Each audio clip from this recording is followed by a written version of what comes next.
आज चैत्र शुद्ध पौर्णिमा आहे, हनुमान जयंती आहे. हनुमान ही अशी एक देवता आहे की जी चिरंजीव आहे. म्हणून असं म्हटलेलं आहे की अश्वत्थामार बलिर्व्यासो हनुमांश्च विभीषणा कृपा परशुरामश्च सप्ते ते चिरजीविना. हे 7 लोक चिरंजीव आहेत, जगाच्या आधीपासून अंतापर्यंत राहणारे आहेत. आणि म्हणूनसुद्धा आपल्याला हनुमान हा रामाचा सेवक म्हणून, श्रीरामचंद्रांचा एक अत्यंत महत्त्वाचा, त्यांच्या जीवनामध्ये त्यांना संकटमोचक आपण त्याला म्हणतोच, त्यांची सर्व संकटं दूर करणारा आणि सेवाभावाचा आदर्श, या दृष्टिकोनातून आपण हनुमानाकडे पाहतो. हा हनुमान हा तसं म्हटलं तर दशरथाने जेव्हा पुत्रकामेष्टी यज्ञ केला संतती व्हावी म्हणून, तेव्हा अग्निकुंडातून पायस जे आलं त्याचे 4 भाग करण्यात आले होते. त्या 4 भागापैकी दशरथाच्या 4 राण्यांना हे देण्यात आले, कैकेयी, कौसल्या, सुमित्रा. आणि एक 4था भाग जो केला होता तो देण्यासाठी जेव्हा द्रोण पुढे केला तेव्हा तो घारीनं उडवून नेला. आणि तो नाशिकमध्ये अंजनी पर्वतावर अंजनी माता बसल्या होत्या, त्यांच्या तोंडामध्ये तो आलेला आहे. त्यामुळे हनुमान हा एका दृष्टीनं रामाचा भाऊ पण आहे. राम, लक्ष्मण, भरत, शत्रुघ्न हे जे 4 पुत्र झाले दशरथाला, त्यामध्ये राम आणि लक्ष्मण आणि भरत आणि शत्रुघ्न, तर भरत हा रामासारखा आहे आणि शत्रुघ्न हा लक्ष्मणासारखा आहे. आणि हा जो द्रोण त्यातला घारीनं पळवला तो पायस अंजनी मातेला मिळाला आणि म्हणून तिथे हनुमानाचा जन्म झालेला आहे. त्यामुळे नाशिकला अंजनी पर्वतावरती त्यांची जागा दाखवतात. ही पौराणिक गोष्ट झाली. प्रत्यक्षामध्ये ह्याच्यावर अजून संशोधन चालू आहे. पण मुख्य महत्त्वाचा मुद्दा सांगायचा तो हा की हनुमान हा चिरंजीव आहे, हनुमान हा बलश्रेष्ठ आहे, हनुमान हा दास्यभक्तीचा द्योतक आहे आणि हनुमान हा खऱ्या अर्थानं आपल्याला पावणारा आहे. आणि म्हणूनसुद्धा ठिकठिकाणी भारतामध्ये हनुमानाची, मारुतीची मंदिरं आहेत. दक्षिणाभिमुखी मारुती हा आणखीन त्यातले त्यात प्रसिद्ध असलेला मंदिराचा भाग आहे की ज्यामुळे आपण हनुमानाची केवळ प्रार्थना जरी केली तरीसुद्धा आपल्याला ते बल प्राप्त होऊ शकतं.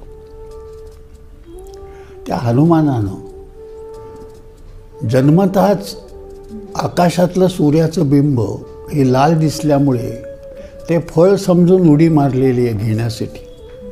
आणि त्यावेळेला इंद्रानं वज्र मारून त्याच्या हनवटीला जखम केलेली आहे आणि म्हणून खरं त्याचं नाव हनुमान झालेलं आहे. म्हणजे ज्याची हनुमानाची शक्ती ही सगळी हातामध्येच आहे, शेपटामध्ये पण आहे. आणि म्हणून रामायणामध्ये हनुमानाचं, तसंच महाभारतामध्ये सुद्धा हनुमानाचं चित्र आपल्याला दिसतं. ते हनुमानाचं अस्तित्व हे त्या रथाच्या वरती तो बसलेला आहे. म्हणजे महाभारत हे रामायणानंतर झालेलं आहे आणि रामायणाच्या आधीपासून ही हनुमान ही देवता आहे, चिरंजीव देवता आहे. मी आपल्याला सांगितलं तसं अश्वत्थामा, बली, व्यास वगैरे यांच्या लाईनमध्ये तो हनुमान आहे. म्हणजे हनुमान हा अत्यंत बुद्धिमान आहे, हनुमान हा अत्यंत भाषा जाणणारा आहे, हनुमान हा सर्व सेवक म्हणून सर्व गोष्टी करायला अत्यंत पात्र आहे. तो कुठेही जाऊन, म्हणजे लक्ष्मणाला जेव्हा शक्ती लागली तेव्हा हा संजीवनी घेण्यासाठी तो डोंगरच घेऊन आला असं आपल्याला सांगण्यात आलेलं आहे. आणि त्याला वाटेत जेवढी संकट आली ती सगळी त्यांनी पार केली. म्हणजे अत्यंत शक्तिमान, अत्यंत बुद्धिमान, अत्यंत वेगानं जाणारा. आणि तर मनोजवम मारुततुल्य वेगम म्हटलेलं आहे. जितेंद्रियम बुद्धिमताम वरिष्ठम. वातात्मजं वा नरयूथ मोक्कम श्रीरामदूतम शरणं प्रपद्ये असं म्हटलेलं आहे. तेव्हा ईश्वर शरणता ही खरं आपल्या वैदिक वाङ्मयाची आणि भारतीय संस्कृतीची थोरवी आहे की ही जी सृष्टी निर्माण झालेली आहे ह्याचा निर्माण करणारा कर्ता कोण आणि ही आता कशी प्रत्यक्षामध्ये संजीव कसं काम करते, म्हणजे ती फिरत राहते. फिरते कशामुळे हे पण आपल्याला अजून सायन्सनं सांगितलेलं नाही की पृथ्वी फिरते हे आम्हाला सांगितले, पण पृथ्वी ही का फिरते, कशी फिरते, किती वेळ फिरणार आहे वगैरे असं आपल्याला काही कोणी सांगू शकत नाही. आणि तसं म्हटलं तर तारे हे स्थिर ग्रह आहेत आणि हे फिरणारे काही ग्रह आहेत आणि त्यामध्ये पृथ्वीवरती अशा तऱ्हेच्या ह्या निरनिळ्या देवता आहेत, त्यांच्या उपासना ह्या मानवाला अत्यंत कल्याणकारी आहेत. त्यामध्ये हनुमानाच्या ह्या देवतेचा संपूर्णपणे आपल्याला प्रचिती येते, निरनिळ्या प्रकारच्या लोकांना अनुभव येतात. आणि म्हणून एका बाजूला देव म्हणून, एका बाजूला सेवक म्हणून आणि एका बाजूला खरं म्हटलं तर तो किष्किंधा नगरीचा राजा आहे. तर अशा दृष्टिकोनातनं हनुमानाकडे जर आपण बघितलं, सुग्रीव आणि वाली हे जे आहेत त्यांनासुद्धा शह देण्याचं काम मारुतीने केलेलं आहे आणि अत्यंत हा म्हातारा प्राणी झालेला आहे असं म्हणून त्याची थोडीशी खिल्ली करण्याचं काम काही राजांनी केलेलं आहे. त्यात वाली सुग्रीव आहेत. त्यावेळेला तो म्हणाला की तुम्ही फक्त माझी शेपटी जरा मला त्रास देते, उचलून पलीकडे ठेवा. तर ती त्यांना हाललीसुद्धा नाही. म्हणजे त्या शेपटीमध्येच एवढं ताकद होतं आणि त्या शेपटीनंच लंका जाळलेली आहे हनुमानानं.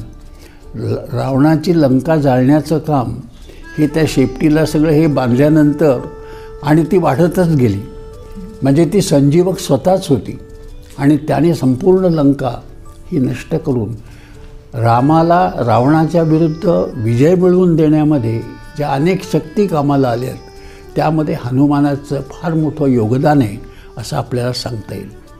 आणि म्हणून दुष्टांचा संहार करणं आणि सुष्टांना किंवा सज्जनांना संरक्षण देणं हा जसा एक आपल्या भारतीय संस्कृतीचा भाग आहे तसं हनुमानानं हे काम केलेलं आहे. आणि राम लक्ष्मणांना आपल्या खांद्यावर घेऊन त्यांनी आपल्या राज्यामध्ये परत आणलेलं आहे. हनुमानाचं जे काम आहे, हनुमानाचं काम हे अशा दृष्टीनं चिरंजीवी आहे, अविनाशी आहे, मंगलप्रद आहे आणि हे प्रचिती देणारं आहे.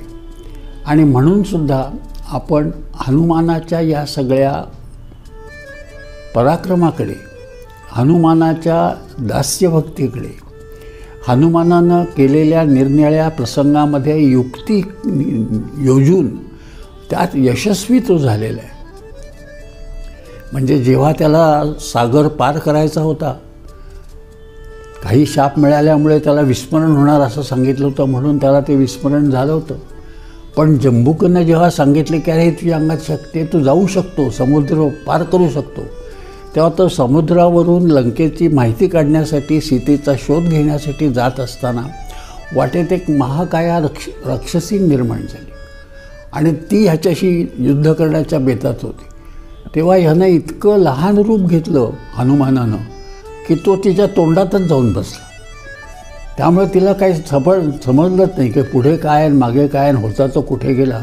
आणि पुन्हा तिनं केला की तो बाहेर आला आणि आपलं मोठं रूप धारण करून तो लंकेला गेलेला आहे. आणि लंकेतसुद्धा ही सगळी माहिती काढायची, सीतेचा शोध घ्यायचा आणि सीतेला पटवून द्यायचं की मी खरा आहे, रामाचा सेवक आहे आणि तिच्यावर तो विश्वास ठेवू शकतो. इथपर्यंत त्यांनी एका नव्या माणसापुढे अशा तऱ्हेची ओळख करून द्यायची. हे काम खरं म्हटलं तर फारच बुद्धिमत्तेचं आहे आणि सर्व प्रकारच्या शक्ती त्याच्यामध्ये असल्याकारणानं तिनं ते करून दाखवलेलं आहे. आणि म्हणूनसुद्धा हनुमानाची जी प्रतिमा आपल्या ह्या देशामध्ये देवतेच्या स्वरूपामध्ये आलेली आहे ती अत्यंत स्पृहणीय आहे, वंदनीय आहे.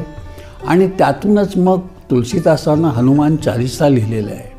त्या हनुमान चालीसामध्ये तसं म्हणलं तर 40 दोहे नसून 43 आहेत आणि त्याच्यामध्ये 40 दोह्यामध्ये त्यांनी खरं सगळं त्याचं वर्णन केलेलं आहे.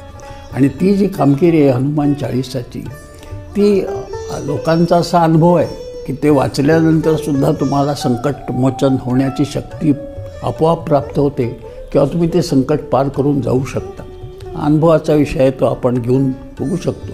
संकट तर जीवनामध्ये प्रत्येक क्षणाला येत असतं आणि अशा वेळेला आपल्याला आपल्या भारतीय संस्कृतीनं अशा प्रकारच्या देवता की ज्या देवता खरं म्हटलं तर देवांच्याही पेक्षा श्रेष्ठ अशा ह्या देवता आहेत आणि त्यामध्ये हनुमानाचा आपल्याला नंबर बराच वर लावावा लागेल. आणि अशा तऱ्हेनं या हनुमानानं रामाची जी सेवा केली, रामाला संकटातून पार केलं आणि शेवटी जेव्हा त्याला काही वस्तू देण्याचा प्रसंग आला तेव्हा त्यांनी ते घेतलेलं नाही. कारण त्यांनी जी जी वस्तू द्यावी ती दातामध्ये धरून फोडून टाकून द्यावी असं केलं त्यांनी. त्यामुळे हनुमानानं कुठल्याही तऱ्हेचं पारितोषिक किंवा अशा प्रकारची बक्षिसी घेतलेली नाही आहे. हा एक उदाहरणाचा महत्त्वाचा भाग आहे की जे काम केलं आहे ते अनन्य भावाने केलेलं आहे.